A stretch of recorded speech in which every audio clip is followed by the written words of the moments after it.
Capítulo 10. Botando o lixo para fora. Levando minhas coisas para Jesus. Convidado por um dos fariseus para jantar, Jesus foi à casa dele e reclinou-se à mesa. Ao saber que Jesus estava comendo na casa do fariseu, certa mulher daquela cidade, uma pecadora, trouxe um frasco de alabastro com perfume e se colocou atrás de Jesus, a seus pés. Chorando, começou a molhar-lhe os pés com suas lágrimas. Depois, os enxugou com seus cabelos, beijou-os e os ungiu com o perfume. Ao ver isso, o fariseu que o havia convidado disse a si mesmo: se este homem fosse profeta, saberia quem nele está tocando e que tipo de mulher ela é. Uma pecadora. Lucas 7, 36 a 39. Jesus, que amigo para os pecadores. Jesus, que ama minha alma. Amigos podem me falhar e inimigos me atacar.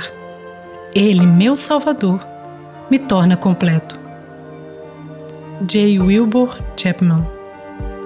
Jesus, what a friend for sinners. Adoro flores recém-colhidas. Mesmo quando era estudante em Londres com muito pouco dinheiro sobrando, separava dinheiro suficiente para flores frescas toda semana. Se tivesse que ir dormir sem jantar um dia para poder comprá-las, fazia de bom grado. Recebia mais nutrientes do aroma fragrante das flores do que de qualquer pedaço de carne. Minhas flores favoritas são as tulipas. Morei na Holanda por 1 ano depois da faculdade, e as tulipas holandesas são as mais belas de todas.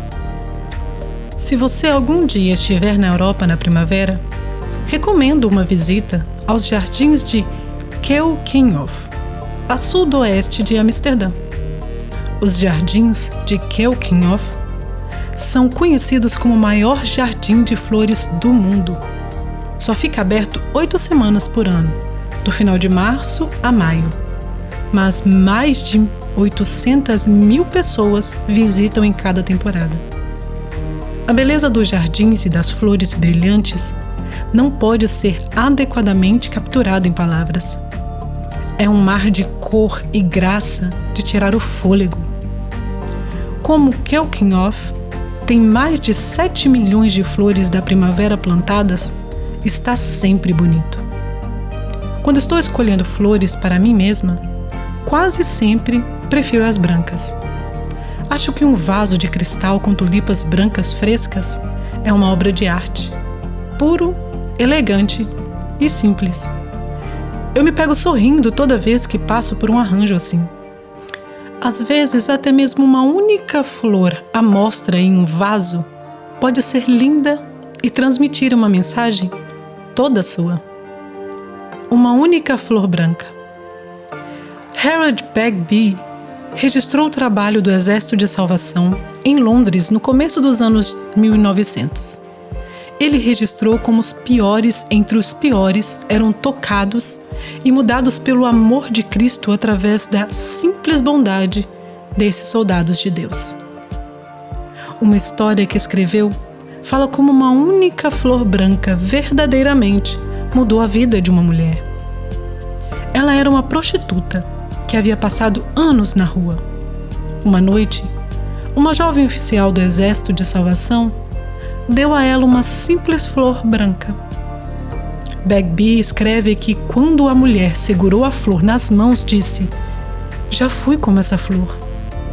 Começou a chorar e confessou seu desejo de ser pura novamente.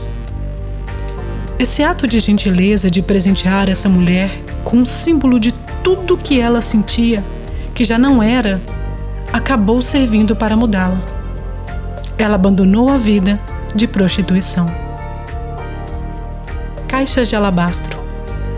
Em Lucas, vemos uma certa mulher que era uma pecadora, tão tocada por Cristo que muda sua vida completamente. Eu me pergunto, o que foi que tocou essa mulher tão profundamente?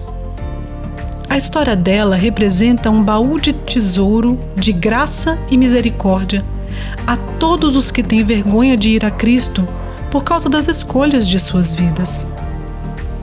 O escritor escocês Mackintosh Mackay diz sobre o relato de Lucas: a história traz estampada em si a impressão de Deus que falou como nenhum homem poderia. Todos na sala aquela noite ouviram uma mensagem que incluiu tudo o que era importante e certo, revelando o que está no coração de Deus. Convidado por um dos fariseus para jantar, Jesus foi à casa dele e reclinou-se à mesa.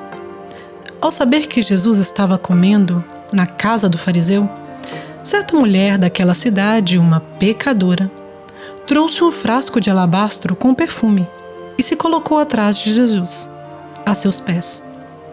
Chorando, começou a molhar-lhe os pés com suas lágrimas.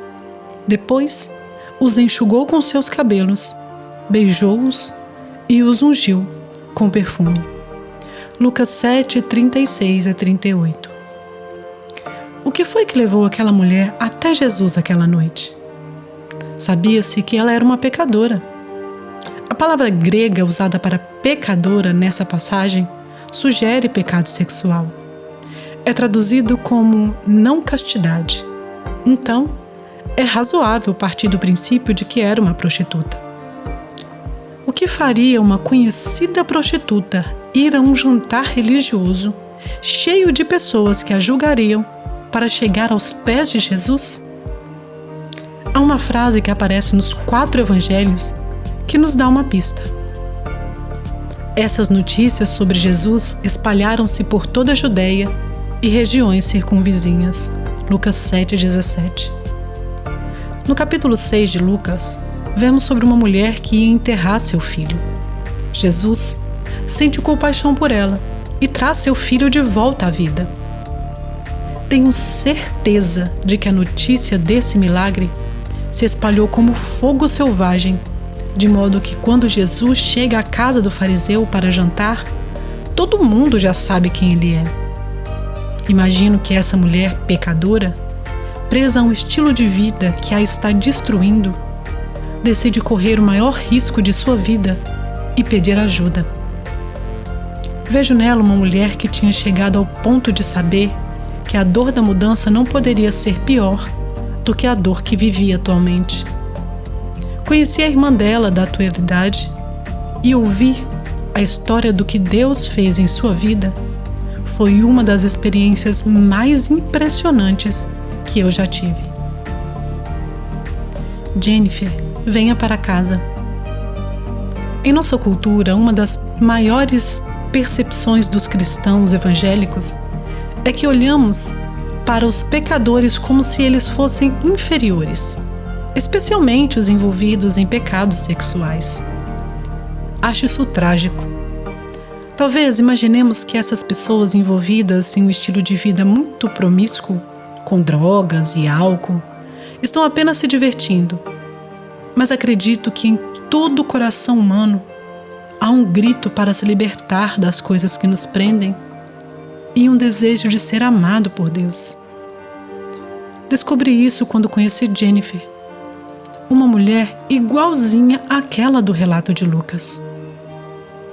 Estava escrevendo músicas para um novo projeto e trabalhando em uma canção sobre uma filha pródiga moderna. Decidi chamá-la de Jennifer. Quando o CD ficou pronto, fui convidada para me apresentar no The 700 Show uma noite e cantei essa música.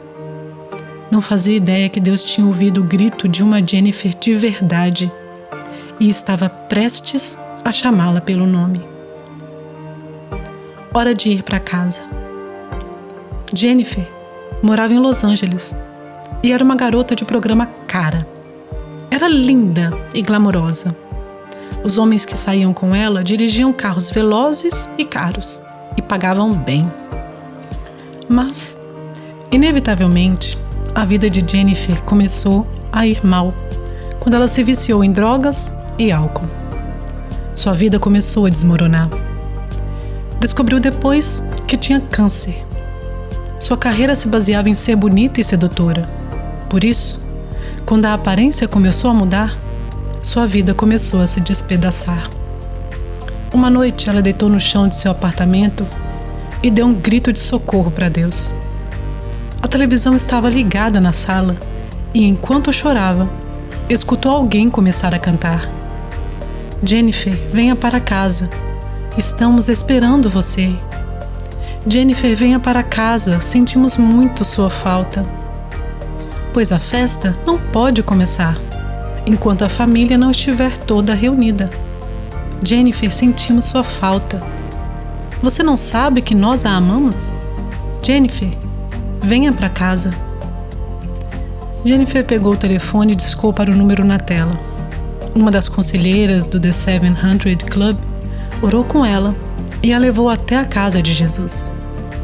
Algum tempo depois, mandamos uma equipe de filmagem para Los Angeles para registrar a história de Jennifer. O câncer agora está em remissão e ela passa as noites nas ruas de Los Angeles, compartilhando o amor de Deus com outras prostitutas.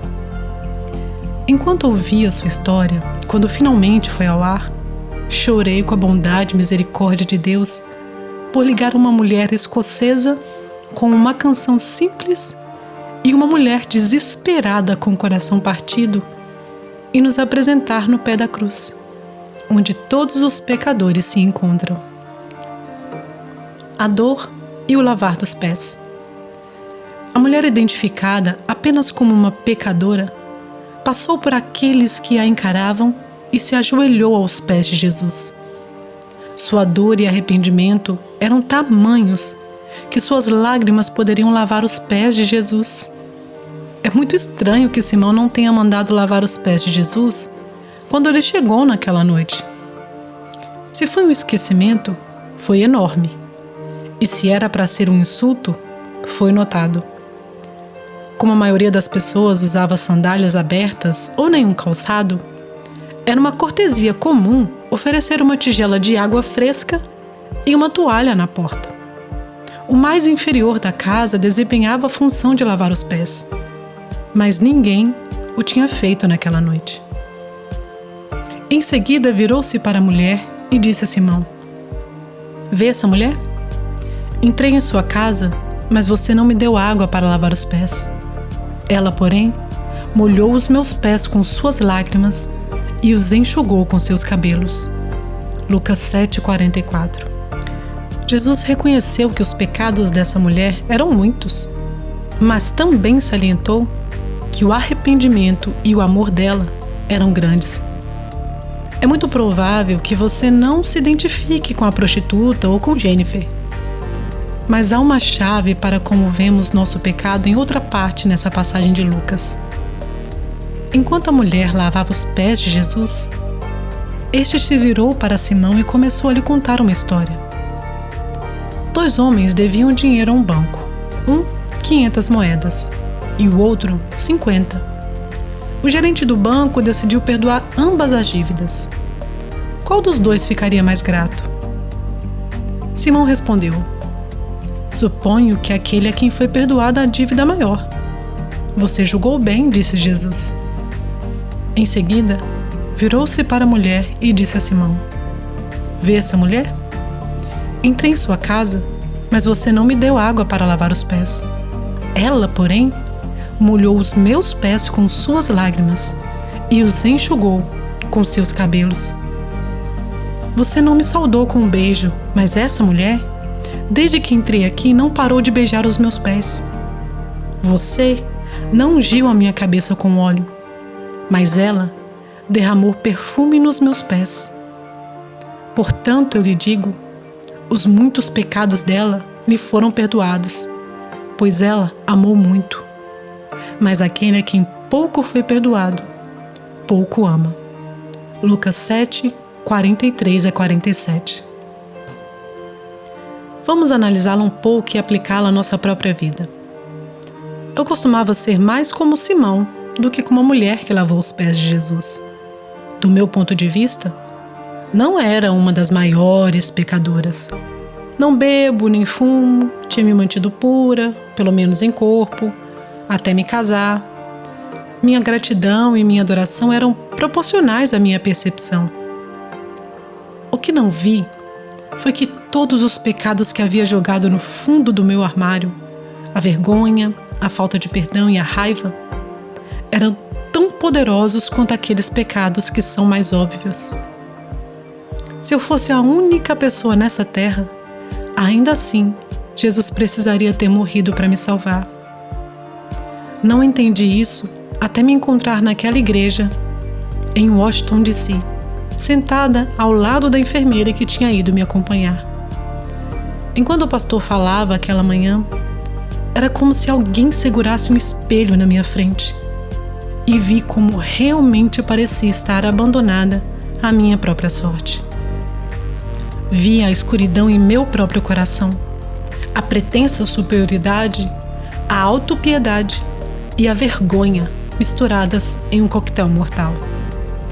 Foi por isso que corri até o altar da igreja e caí aos pés da cruz, chorando.